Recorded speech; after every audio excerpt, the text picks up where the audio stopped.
It gives me great pleasure to be with you at this special convocation of Jammu University. I am equally delighted to welcome Honorable Vice President of India to Jammu and Kashmir. It is his first visit to the Union Territory after assuming office, and I am certain that his blessings on this special occasion will become your strength in the journey ahead. At the outset, my hearty congratulations to all the students who are going to receive their degrees today. Convocation is an important milestone in the educational journey of a student. You will be stepping out into the real world today, while some of you may continue to pursue higher education. In both the situations, your whole past pattern is going to end and something new, something blissful, something full of immense possibilities is going to knock on your door. That is why I always believe that convocation is the moment of transformation in a student's life.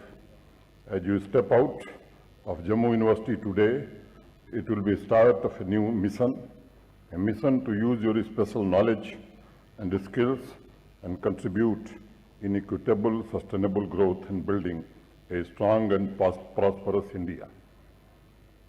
मित्रों, मैं समझता हूं कि आज का दिन आप सभी टीचर्स के लिए भी खास है, क्योंकि उनका हृदय इस नए जीवन में आपकी तरक्की की कामना से भरा हुआ है। हमारे उपनिषदों में कहा गया, सहनौ यशः सहनौ ब्रह्म वर्चस्मा। गुरु प्रार्थना कर रहा है कि मेरा और मेरे शिष्य का यश एक साथ बढ़े और एक ही साथ हमारे ब्रह्म तेज में भी वृद्धि हो। ये हमारी भारतीय संस्कृति के सर्वोच्च मूल्यों का उदाहरण है और मैं मानता हूं आज आपको सिर्फ मेडल और डिग्री नहीं, बल्कि उन मूल्यों की विरासत सौंपी जाएगी जिसे समृद्ध करके भविष्य की पीढ़ियों के लिए संरक्षित रखने की एक बड़ी जिम्मेदारी अब आपके कंधों पर आने वाली है। युवा मित्रों, देश के अमृत काल में कर्म क्षेत्र में प्रवेश करना मैं मानता हूं कि एक महत्वपूर्ण अवसर है। भारत के सम्माननीय प्रधानमंत्री जी के नेतृत्व में हमारा देश जहां एक तरफ विकास की नई ऊंचाइयों को छू रहा है, वहीं दूसरी तरफ इकोनॉमी के सभी सेक्टर्स में तीव्र गति से हो रहे ट्रांसफॉर्मेशन के साथ नए चैलेंजेस भी आए हैं। इन दोनों में सामंजस्य बैठाने और कर्म क्षेत्र की यात्रा को सुगम बनाने के लिए माननीय प्रधानमंत्री जी ने टीचर्स और स्टूडेंट्स दोनों के लिए एक अमूल्य उपहार राष्ट्रीय शिक्षा नीति के रूप में दिया। उनके मार्गदर्शन में एक ऐसी शिक्षा प्रणाली इंप्लीमेंट करने की कोशिश हो रही है जो आपको मैकेनिकल नहीं, चैतन्य बनाती है, जो आपको मेमोरीज का स्टोर हाउस नहीं, बल्कि ज्ञान, प्रज्ञा और मूल्यों का वाहक बनाती है, ताकि दुनिया में हो रहे परिवर्तन के अनुसार आप अपने आप को ढाल सकें, रीस्किल, अपस्किल कर सकें और वर्ष दशक बीतने के बावजूद आपकी ऊर्जा, आपके सामर्थ्य, आपके नएपन में जरा भी कमी न आवे। परिवर्तन के साथ एडॉप्ट करना और उसी के अनुसार निरंतर नया सीखना, ये भारत की प्राचीन संस्कृति की परंपरा रही है और मुझे अत्यंत प्रसन्नता है। अभी आपने जम्मू विश्वविद्यालय के कुलपति जी को सुना, जो प्रयोग इन्होंने प्रारंभ किए। मैं पूरी तरह से आश्वस्त हूं कि आने वाले दिनों में जम्मू विश्वविद्यालय देश का एक उत्कृष्ट शिक्षण संस्थान बनेगा और केवल जम्मू कश्मीर नहीं, बल्कि देश की शिक्षा को एक नई दिशा देगा। हमारे ऋग्वेद में भी लिखा गया है, संवत्सरम सस्याना ब्राह्मण व्रतचारिण। शिक्षित व्यक्ति एक तीर्थयात्री की तरह होता है जो एक लक्ष्य के साथ हमेशा चलता रहता है, कुछ नया सीखता है और कुछ नया बांटता है। आज से आपकी भी एक नई तीर्थ यात्रा शुरू हो रही है और चरय वेद के संकल्प के साथ जीवन में आगे बढ़ते जाना है, कुछ नया सीखना है। जो विजडम जम्मू विश्वविद्यालय से आपको मिला है उसे बांटना भी। युवा साथियों, जिस दौर में मैं विद्यार्थी था, बनारस हिंदू यूनिवर्सिटी BHUIT में पढ़ता था, हमारा भी कन्वोकेशन समारोह हुआ था। उस समय सभी को यकीन था कि आने वाले कई वर्षों तक सामाजिक, आर्थिक, तकनीकी बदलाव उतनी तेज गति से नहीं होंगे। तब हम परिवर्तन के महीने, साल बड़े आराम से प्रेडिक्ट कर सकते थे। उस समय हमने नहीं सोचा था कि आने वाले भविष्य में हर किसी के हाथ में स्मार्टफोन होगा और टेक्नोलॉजी दिन नहीं बल्कि घंटे के हिसाब से बदल जाएगी। और अगर मेरी जनरेशन के पहले बदलाव की बात हम करें तो इतनी धीमी गति से होता था कि कई बार ऐसा लगता था जैसे समय ठहर गया है। वह निश्चिंतता अब आज नहीं है। आज विश्वास के साथ हम यह नहीं कह सकते हैं कि अगले साल तक सभी सेक्टर्स वैसे ही होंगे जैसे आज हैं। जरा सोचिए, जब भारत अपनी आज़ादी का शताब्दी वर्ष मनाएगा तब आप में से बहुत से नौजवान अपने कैरियर के चरम शिखर पर होंगे, लेकिन हम में से कोई भी, यहाँ बैठे अनेक विद्वान भी यह प्रेडिक्ट करने की हिम्मत नहीं जुटा सकते कि सन 2047 में किस सेक्टर में किस तरह के स्किल की आवश्यकता होगी।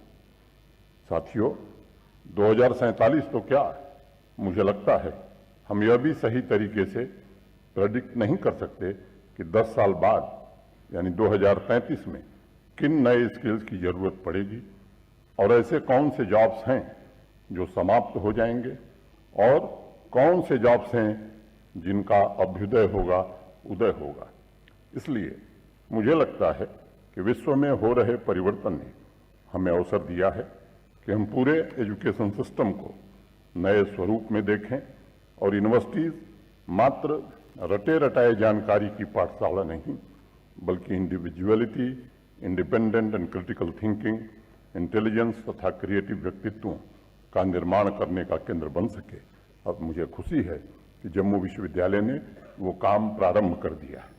साथियों, विश्व के अनेक वैज्ञानिकों ने दुनिया भर में अब तक हुए इन्वेंशन पर रिसर्च करके यह प्रमाणित करने की कोशिश की है कि पिछले 20,000 वर्षों में संसार ने जितनी तरक्की की थी उतना ही विकास 21वीं शताब्दी के मात्र 15 वर्षों में हुआ है। ऐसी स्थिति में जब परिवर्तन की गति इतनी तेज हो तब यह गौर करना जरूरी हो जाता है कि शिक्षा कैसी हो, एजुकेशन कैसा है और स्टूडेंट्स को किस तरह के स्किल्स प्रदान किए जाएं।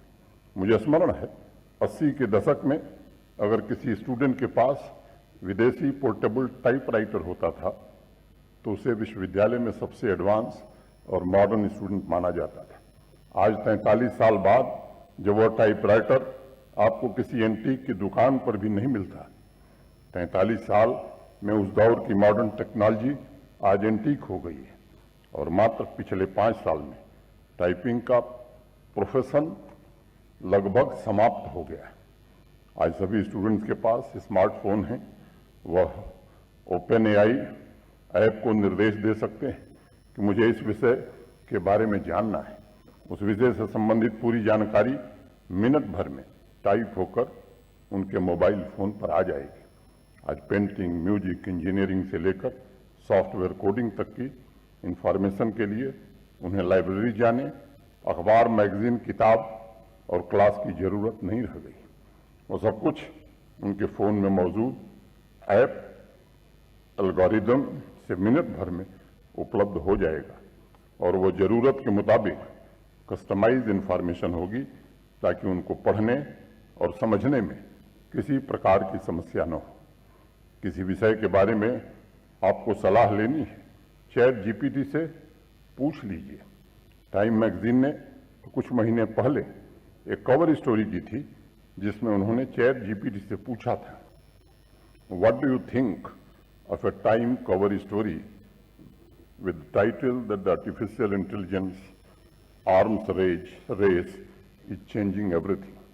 और चैट GPT ने बाकायदा उसका जवाब दिया था कि आपकी कवर स्टोरी का टाइटल सेंसेशनल है और शायद इस कॉम्प्लेक्स इशू को सही तरीके से रिफ्लेक्ट नहीं करता है। टाइम मैगजीन ने उस चैट के स्क्रीनशॉट को मैगजीन के कवर इमेज के रूप में यूज किया, जो हमारे आसपास हो रहे परिवर्तन की तीव्र गति को दर्शाता है। मैं ये उदाहरण इसलिए दे रहा हूं कि विद्यार्थियों के पास आज ऑलरेडी इंफॉर्मेशन का भंडार है, बल्कि मैं कहना चाहूंगा कि ही और सी इज ओवरलोडेड विद इंफॉर्मेशन। ऐसी दशा में स्टूडेंट्स मात्र किताबी ज्ञान प्राप्त करने, सिर्फ अपने मस्तिष्क में इंफॉर्मेशन स्टोर करने नहीं आएगा, बल्कि विश्वविद्यालयों को यह निर्णय लेना पड़ेगा कि ऐसे ह्यूमन कैपिटल तैयार करने हैं जो इस तेजी से बदलती दुनिया में आर्टिफिशियल इंटेलिजेंस द्वारा संचालित आने वाले भविष्य में अपना रिलेवेंस बरकरार रख सकें और प्रगति की नित नई ऊंचाइयों को छू सकें।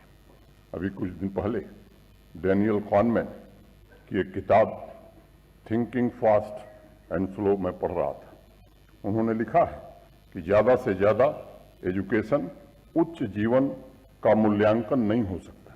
साथियों, उस एक स्टेटमेंट ने मुझे सोचने पर विवश किया कि आज मैं कह सकता हूं कि आने वाले भविष्य में वही एजुकेशन रिलेवेंट होगा जो स्टूडेंट को जीवन मूल्यों के साथ साथ लाइफ लॉन्ग लर्निंग के लिए भी तैयार करेगा, और सिर्फ टेक्निकल नॉलेज नहीं, बल्कि इंडिविजुअलिटी, स्टूडेंट के यूनिकनेस, उसकी क्रिटिकल थिंकिंग, कम्युनिकेशन और कोलैबोरेशन के स्किल्स को और तीव्र गति प्रदान करेगा। गैनवेल टेक्नोलॉजी के सीईओ मार्क निकरम ने एक रिसर्च पेपर में लिखा है कि भविष्य के जॉब्स कैसे होंगे। उन्होंने लिखा कि भविष्य के बारे में अनेक थियरीज हैं, निश्चित कुछ भी नहीं, लेकिन एक चीज निश्चित है कि ऐसे स्टूडेंट्स के लिए किसी अवसर की कमी नहीं होगी जो अपने पैशन को अपनी शर्तों पर फॉलो करेंगे। इसलिए मैं समझता हूं जिस दिन एक स्टूडेंट अपनी इंडिविजुअलिटी को प्राप्त कर लेगा, जिस दिन उसके व्यक्तित्व की यूनिकनेस को क्लासरूम की दीवारों से बाहर निकलने का अवसर मिलेगा, जिस दिन उसकी मेमोरीज नहीं बल्कि क्रिएटिविटी को सम्मानित किया जाएगा, उस दिन वह किसी भी अज्ञात चुनौती से मुकाबला करने के लिए पूरी तरह तैयार होगा। और परिवर्तन चाहे जितनी तेजी से हो, वह अभिमन्यु की तरह कुरुक्षेत्र में अभय खड़ा होगा और अंतिम फाटक भी जरूर तोड़ेगा। हमें हर स्टूडेंट के भीतर छिपे अद्वितीय प्रतिभा को सम्मान देना है और क्लासरूम का एजुकेशन ऐसा हो जो साहस पैदा करे, स्टूडेंट को इंडिपेंडेंट थिंकिंग की शक्ति दे और फर्स्ट आने की नहीं बल्कि बेहतर इंसान बनने की प्रेरणा दे। और मुझे अत्यंत प्रसन्नता है कि हायर एजुकेशन काउंसिल और हमारे विश्वविद्यालयों के सभी कुलपति इस दिशा में बहुत ही सराहनीय प्रयास कर रहे हैं। मैं अपने सभी कुलपतियों के प्रति भी हृदय से आभार व्यक्त करता हूं और उनके सभी सहयोगी जो शिक्षा से जुड़े हैं उनके प्रति भी आभार व्यक्त करता हूं। और अंत में माननीय उपराष्ट्रपति जी का फिर से एक बार स्वागत करते हुए आज जिनको डिग्री मिल रही है, जिनको मेडल मिल रहा है, उनके उज्जवल भविष्य की माता वैष्णो देवी से प्रार्थना करता हूं। बहुत बहुत धन्यवाद।